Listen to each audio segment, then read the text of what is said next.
चीनी वज़ीर ख़ारजा की सदर मुमलिकत से मुलाकात। सदर ज़रदारी ने चीन से दोस्ती खारजा पॉलिसी का हम जुज़्व करार दी थी।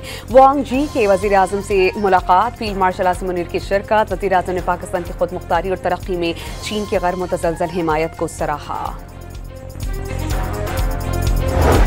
कराची के मुख्तलिफ इलाकों में कहीं हल्की कहीं तेज़ बारिश का सिलसिला वक्फे वक्फे से जारी। NDMA ने कराची और हैदराबाद में 1 से 1.5 घंटे में शदीद बारिशों का अलर्ट जारी कर दिया। कराची के MA जिना रोड पर पटाखों के गोदाम में आग लगने के बाद धमाका। 2 अफराद जाम बहक, 33 जख्मी। इमारत में लगी आग बुझा दी गई।